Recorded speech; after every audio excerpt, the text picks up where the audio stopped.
Hello, welcome back to Regulatory Rewind. Hello, everyone. I hope you enjoyed the waiting music. I've actually missed it. I hope you've missed us too, along with the music. We're back with Reg Rewind, and I am Eva Wong. I am in Parity Legal, and I'll be joined by Gustav in Parity Legal as well. And here's Gustav, Hello. and we have an amazing slide deck, which will be brought up shortly as we run through our regular welcome and disclaimers. First of all, it is week 37. We are now in fall. We're back to school. We've had 2 months off. We're feeling refreshed, refocused. It's Rewind number 20. And week 37 of the year. There's going to be a few changes as we head into this fall semester for the rest of the year. We're going to be doing Reg Rewind once every 2 weeks, so once a fortnight. And we are also going to do a little bit more focus beyond the typical crypto regulations. We're going to be thinking more about some of the things that are generally Web3 related and impacting Web3 space. And we think maybe it would be quite nice to have a new title. If it's not just Regulatory Rewind, it could be other things. So if anyone has any ideas, here's some audience participation opportunities for you. New ideas for a catchy new title. And we're also going to have some other guests from the Web3 space, potentially beyond the Polkadot ecosystem. And if you have any ideas of guests who we can actually try and obtain realistically, let us know. And I'm going to pass on to the next slide, which is our usual disclaimer. So listen to me, we are Parity Legal, but none of this is legal advice, unless you happen to work for Parity, in which case it's definitely legal advice once you speak to us separately behind the scenes. I am going to pass it over, as we usually do. We are still going to travel around the world with different team members talking about different jurisdictions. So over to you, Gustav, in Europe, please. Thank you, Eva. I'm starting out with Europe, and we thought, as we haven't been doing the show for a while, we are going to more huge stories and how they developed. And one of the major stories coming up was that the European Union or the European Central Bank are now seriously considering to propose a digital euro on public blockchain. Maybe something like Ethereum or Solana or maybe Polkadot, we don't know yet. But it is a deviation from their initial approach to have a private blockchain. And that's probably a good thing, because a private blockchain, to our knowledge, is not something like a real blockchain, but rather a database. So there wouldn't be much difference to what banks are already doing. And it is a completely different strategic positioning now. One EU official said much more what private companies in the US are doing than what Chinese central banks are doing. And obviously, it seems there's a geopolitical motivation behind it. So they need a cutting edge stablecoin in Europe, and they want to produce it themselves. The timeline is that they want to make a decision if they want to issue a digital or euro by the end of this year. And just to remember, in comparison to the US, the US did not want to have a government-backed CBDC. Hello, Eva. Oh, yeah, I was going to say, what are your thoughts about CBDCs in other countries? Because obviously the US, like you say, said no, a very distinct no, part of the January type agenda. What about some other countries? What are your thoughts? So we know that China has a different approach. They do have something like a stablecoin that is government issued, but as mentioned, it's not on a public blockchain that is operated by someone else. So there is obviously more influence around it. The fear is also that if the digital euro is now issued on an existing blockchain, it might be that the governments also want to have more interaction with that blockchain, not as just as a user, but also interfering with what is decided there about governance, about changes. We will see what's happening there. Cool. Thanks, Gustav. Then I would probably jump to my next slide. Paxos has launched Global Dollar, the USDG stablecoin in the European Union. They are claiming it's MiCA compliant and that they are under oversight from the Finnish Financial Supervisory Authority. The stablecoin is available through major partners such as Kraken and Gate exchanges. And this is part of a broader global dollar network initiative supported by Paxos, Kraken, Robinhood, Anchorage Digital, WorldPay, and over 20 other financial companies, with MasterCard recently joining. we're testing out a few new bits of functionality. It's just the two of us, so it is very much Yeah. like the two of us are having a conversation. I did not have anything to say there. Sorry. Okay. Then I will just continue. So this is an expansion amid growing stablecoin adoption. The market reaching $253 billion, and the stablecoins tripling over since 2024. So there's a major expansion in stablecoins in general, and obviously some businesses to be made around that. The next one is a proposal from the Bank of International Settlements. We put it in the European section because they are based in Switzerland. They published a bulletin in August proposing anti-money laundering checks to be extended to non-custodial crypto wallets using past transaction history.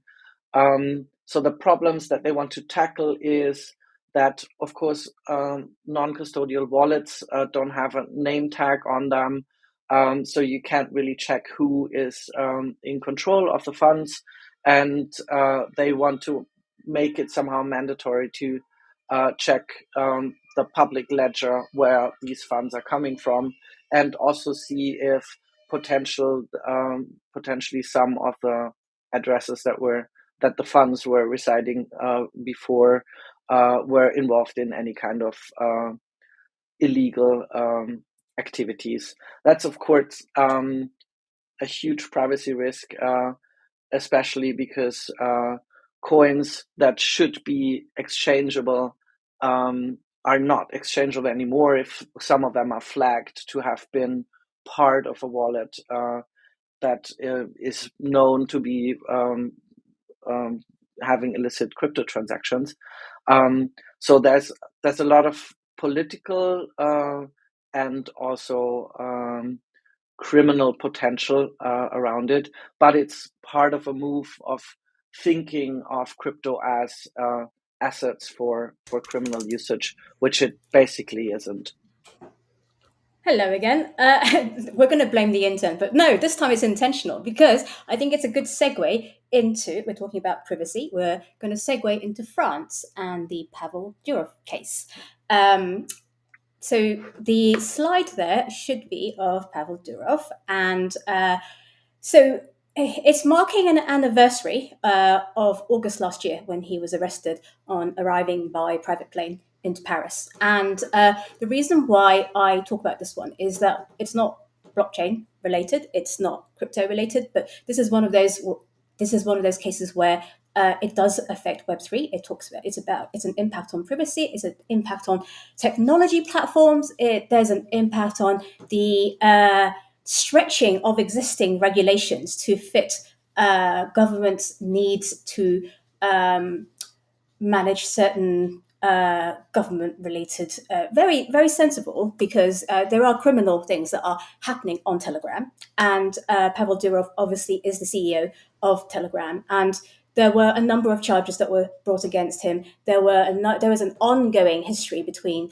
Telegram and many governments around content moderation, particularly around the type of content that most people would consider not to be good things. So, particularly child pornography, drug trafficking, terrorism, and criminal offences, which most people would agree governments are right to pursue. However, in this case, there are aspects that stretch beyond Telegram, and because the case has still not actually gone to court yet, it is still unclear which direction it's going to go and how it's going to impact both messaging apps, end-to-end encryption, and other technology platforms. So there is a very strong argument that has been put forward that specifically in France, there is this expansion of personal and corporate exposure for CEOs and senior execs, where they recognize complicity for criminal liability in providing the technology for allowing criminal activities to happen. So that is something that the courts will have to decide on, and that could have a massive impact when we find out what happens. It's also on the encryption, on chat control. There's also been earlier this year, Denmark became the president of the European Council, and they previously had a bill which would require encrypted messaging platforms such as WhatsApp, Signal, Telegram to scan every message for message, photographs, and videos sent by users. And that's a pretty big proposal. At the moment, 19 European countries have backed the plan. They still need one more significant one in the form of Germany to back the plan. If that plan is backed, it would potentially have a massive impact on the messaging platform industry. So that case continues to be of interest to everyone in the Web3 space, I think. Let's move it over to the UK, still on the topic of encryption. This is sort of a kind of better news story, I think. Another one that we've been reporting on in Reg Rewind around the Apple and an ongoing saga between Apple and different governments, where governments are asking to have access to iCloud, encrypted iCloud backup service, the Advanced Data Protection Program, which Apple then shut down. They wanted to shut it down so that they wouldn't have to create such a backdoor. Then there were this was disabled, not entirely shut down. So I don't know what's going to happen now that the news has happened, which is that the government has withdrawn such a demand. And the interesting thing is that it's interesting because the whole case and dispute has been shrouded in some mystery, and some of the news that we receive is secondhand from the US National Director of National Intelligence, as opposed to from the UK government directly. And it is also the case that Apple won a right to publicly dispute the order that it had been given by the UK government in court, which is slightly ironic because obviously the government didn't want this to be public, but they are quite keen on other people's privacy to be impacted by their requirements for national security again. So it's a similar thing to the Telegram case in that it is all about national security and preventing criminality that is something that should be done. But there are massive implications elsewhere beyond messaging platforms and other technology platforms. So moving on to more regular crypto news in the UK, the UK, as most people will have heard us talk again and again, is adopting regulation in the sense that it is not proposing anything new like Mika, nothing new like what's happening in the US. It is adopting the same regulation as it assesses the same risk, but amending the existing legislation. So this is a big news story because it is another it's a reversal of an existing ban where the FCA previously had banned crypto exchange traded notes for retail investors. This now has been repealed, and what it means is that the FCA is being more cautious, still cautious, but more open towards allowing consumers to invest in crypto, but to empower people to do so at their own risk. So there is still consumer protection that the FCA requires, but it is a one point in the FCA's roadmap of many other points, which includes stablecoins, crypto custody, and other crypto sector rules. So the UK continues to make slow advancements in this area. I'm going to pause for a moment and hand it over to another part of the world for Gustav to cover, Middle East and Africa. Thank you, Eva. Yes, I would like to continue the storytelling of We Haven't Been Talking for a While and dive a bit into Middle East and the strategy there. It seems that there's a dramatic change in the course on cryptocurrency with embracing regulation as a path to dominance rather than to obstacle and to avoid. So, for example, the Dubai's Virtual Asset Regulation Authority has issued 36 full crypto licenses, supported over 400 registered companies, and is now piloting cutting-edge projects like tokenized gold and DeFi solutions. And the results are volumes. The UAE attracted 35 billion in crypto inflow just in the last year.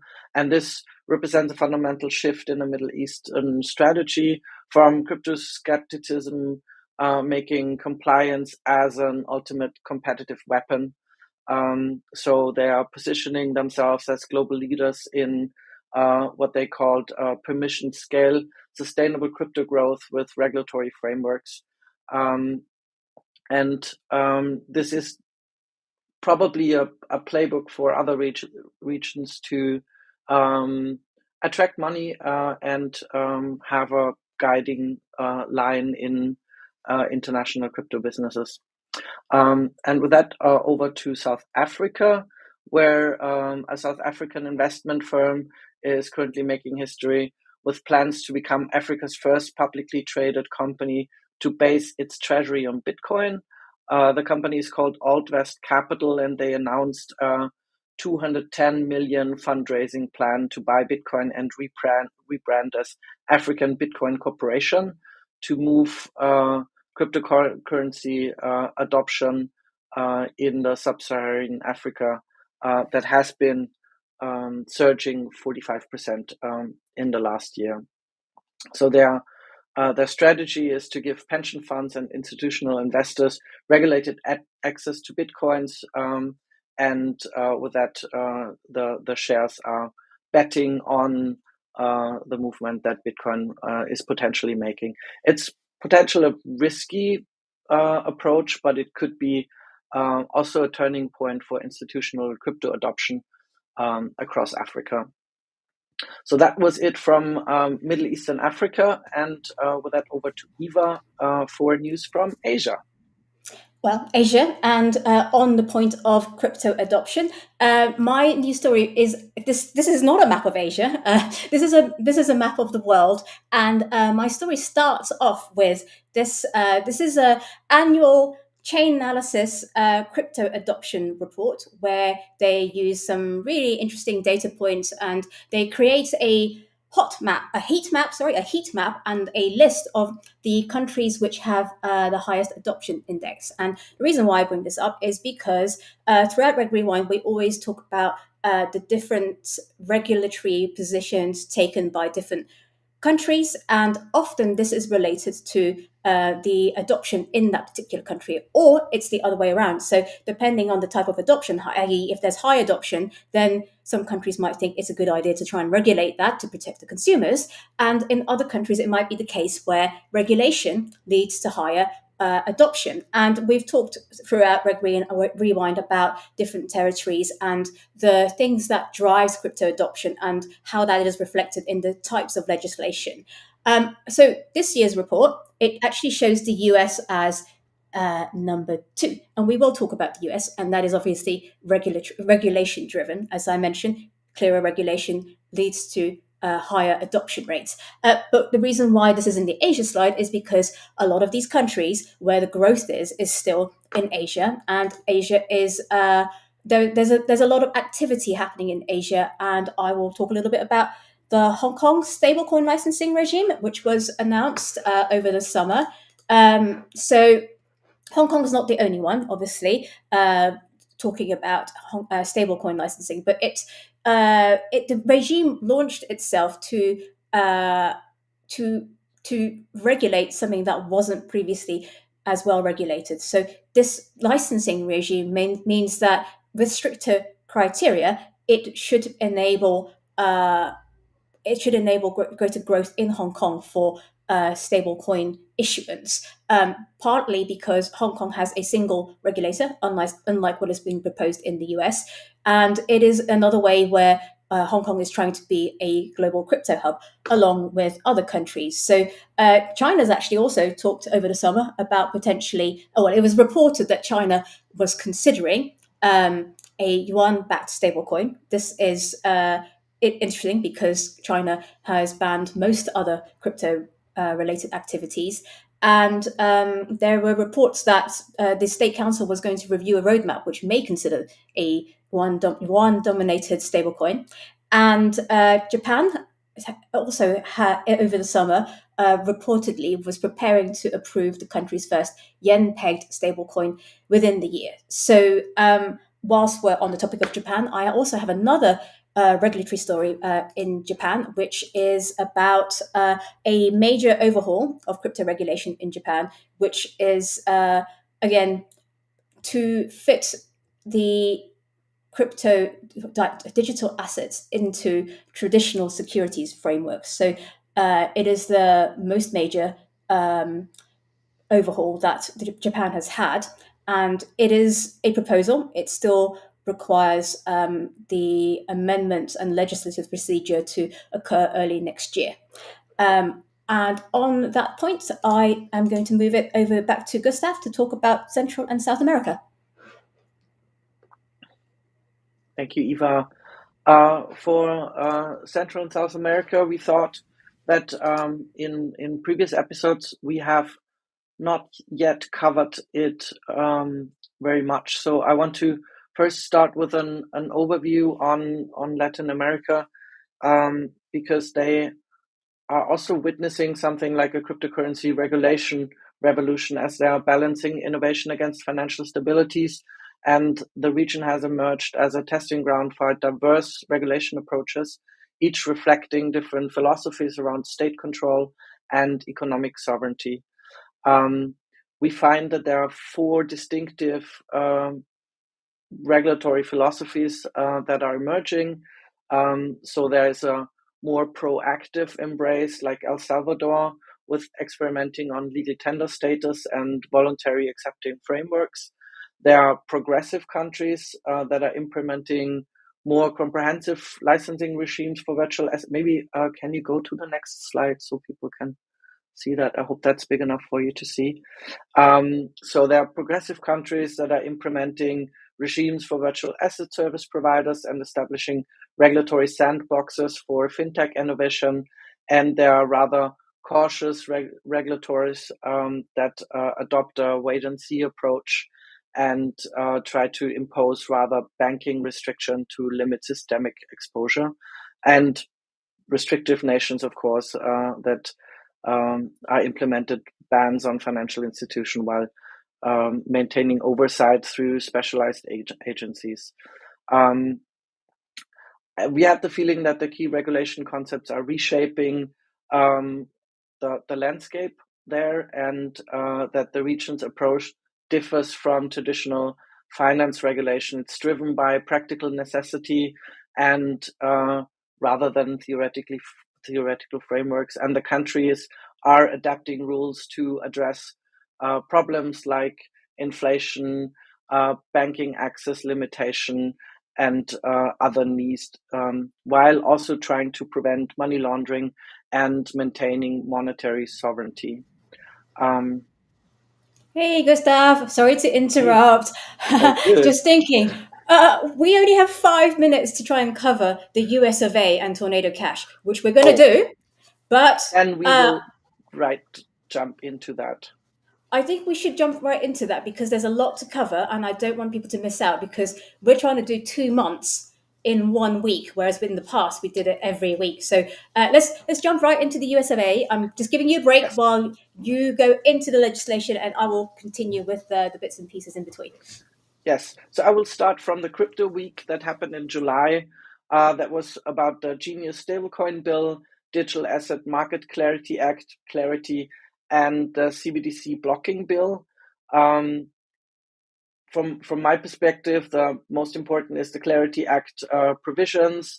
It splits oversights between SEC and CFTC. It limits fundraising up to 75 million annually without SEC registration, and it protects self-custody rights for individuals to hold their digital assets in their own wallets. Um, Benefits are that they're replacing ambiguity with structures that are easy to look up, while critics are saying that it is still regulatory confusion, that the oversight of the SEC is being made weaker, and that it would enable big tech to sidestep investor protections. So that was just a short overview. Sorry, we were a bit long in advance. Now, Eva, would you like to follow up with more news from the legislation? Yeah, sure. So, I mean, the exciting thing, obviously, that crypto week was a big week. And I think we were actually at the Web3 Summit meeting people in the meat space. And we were eyes open. This stuff is happening. This stuff is fast. And the Genius Act, stablecoins, and the Clarity Act from the House of Representatives. And it got voted through and it was a bipartisan act. So that's one of the really big things to note about that one. It also included some wording around developer liability protection. And it is also not the only market structure bill out there. The other market structure bill came later on in July, only a few weeks later, from the Senate, and it has a slightly less catchy name. I wish it had a more catchy name. It is the what is it called? Responsible Financial Innovation Act, but often it is called the Senate Market Structure Bill as well. So that is in discussion as well. And I think this one is interesting because it has and I'll talk about it a little bit later on, but it has some very specific wording around developer and validator risk. And it talks about, it specifically talks about certain blockchain features, staking, airdrops, NFTs, DePIN, not designated as securities. It also proposes more collaboration between the SEC and the CFTC. And I think it's really it's going to be a big one because it will Clarity Act as it stands will not be in the form it goes through, this act will amend the Clarity Act, and combined there'll be a consolidated version, which will be, I think, in October. And the time frame we understand is that by Thanksgiving there will be a unified crypto market structure bill, which isn't just about crypto, but also involves things like developer liability and other blockchain related activities, which I think we are keeping an eye on. So I think I'm on the next slide as well. So bills aside, there was, next slide please, the Project Crypto. So there's Crypto Week, and then there was Project Crypto. So many of us will remember dear Gary Gensler, who left this year, and we then were waiting for the new chair, Atkins, to debut what his thoughts were and what his plans were. So Project Crypto was the announcement, and it's marked a landmark policy effort to reshape SEC regulation. So we also in the past talked a lot about regulation by enforcement. This is the opposite. This is create the regulation and then see about enforcement. The goals of Project Crypto will talk about crypto asset classification, something that we're also very keen to know more about, safe harbors, create custody frameworks, and support super apps, so platforms that offer trading, staking, lending, and anything else under a single streamlined license in the US. And it will also seek to facilitate on-chain markets. Now, that was in July. Next slide, please. So this was in September, last Friday. So after the summer recess, he has announced, the SEC has announced what that agenda looks like and how to get to delivering Project Crypto. And that is the end of my section on the SEC and crypto regulation. Back to you, Gustav, on other crypto-related news. I think we are quite out of time. What do you think about moving that to the next session? I don't know, because we've got a whole thing on Tornado Cash to do. Okay. I don't know. I mean, we can't get a vote. I think we just keep going, because we can do it in 5 minutes, and then we can do updates next time. Yeah. Okay. So I have two little stories to cover. The one story, many of you will have seen that the Trump's family cryptocurrency venture World Liberty Financial launched their stablecoin and added roughly 5 billion in paper value to the Trump family fortune. A lot of people mention ethic criticism due to potential conflicts of interest. And the other thing that I wanted to flag is the US Department of Commerce released GDP data in via 9 blockchains as a proof of concept. And they are saying that they see that as part of the US becoming the blockchain capital of the world, and want to expand the approach to other economic data sets in the future. And that was the next slide.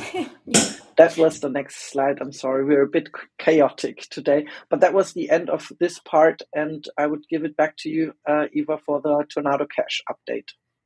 Yep, Tornado Cash and developer liability. So most people will have seen the news over the summer. So first of all, this is one news story at the beginning of the summer, and I think the story changes, and it is not a foregone conclusion, is what I'd say. So the first news story is that he was found guilty of conspiracy to operate an unlicensed money transmitting business. That is one of the allegations, and that verdict is concerning, obviously, for developers of non-custodial privacy-focused protocols. So a lot of people in the space will be keen to know whether this means open source code publication equals potential criminal liability. That's something that we're very keen to keep an eye on. And obviously, he is still free on trial ahead of sentencing, and the legal team plans to appeal the conviction. And there are all sorts of activities to support the appeal. But the next story is around weeks later, the Department of Justice made a statement at a crypto policies summit to say that the DOJ will not approve new money transmission charges against developers of genuinely decentralized protocols, where the software merely automates peer to peer transactions and neither takes custody nor exercises control over user funds. Quote unquote, writing code without ill intent is not a crime.